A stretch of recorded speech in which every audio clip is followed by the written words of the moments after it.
I know that people moan at me when I call the police out over their driving, regurgitating the same tired BS.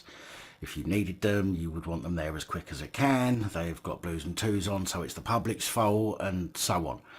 But the fact alone that police are allowed to break road traffic laws and that they might have had their blues and twos on is not an excuse for driving without due care and attention, as this clip will show.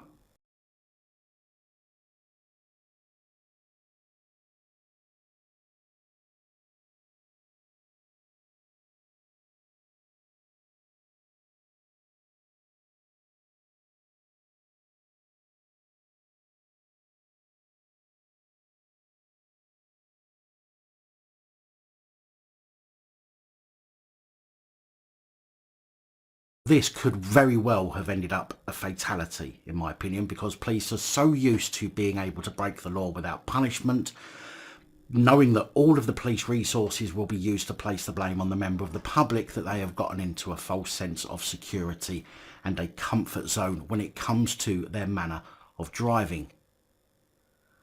No matter the situation you are in, your aim is to get from point A to point B as safely as possible. Speeding doesn't mean unsafe, but not paying proper attention to the road ahead is unsafe. When you or I take or took a driving lesson, we're all told the same things. Look ahead, try to predict the other drivers, and always be prepared for the opposite. These points are never more important than when you are driving at speed. Police and bootlickers alike seem to think that just because a police car has its blues and twos on, it means they're visible to everyone. On an open road, that may be the case, but on a busy road in the town, it's not always possible to be seen. If, for example, and we don't know for sure because of the limited field of view in the CCTV footage we've just seen, but if there was a line of traffic behind the white car waiting to turn and the police nipped out from the lane into the oncoming lane to carry out an overtake, then the driver of the car turning could easily not have seen their blue lights. We also have to take into account that some drivers may be deaf, and there's nothing stopping a deaf person from driving, so it is another hazard that drivers need to take into account. Again, none more so than the police when driving at speed.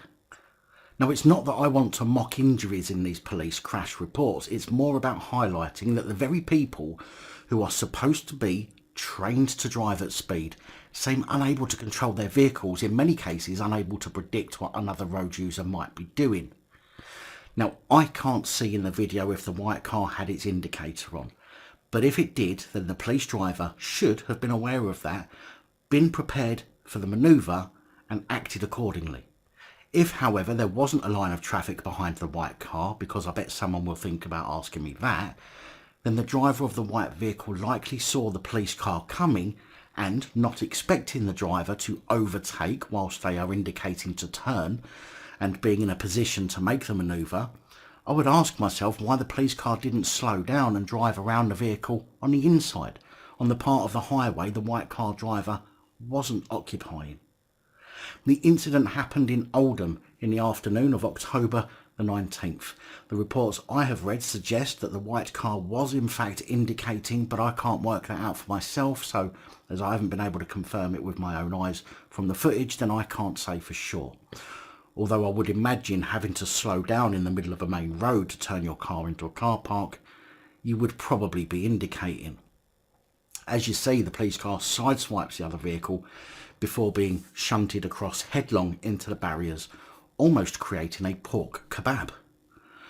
The road was closed for around 3 hours, and some reports suggest that at least one person may have had to have been rescued from the wreckage, but other reports don't mention it, so again, not entirely sure. There's no news yet that confirms whether the police car was involved in a pursuit, but some say that there was a police helicopter in the area, which could indicate it was, but again, nothing confirming that part of the story, and they could have just been on their way to a regular shout.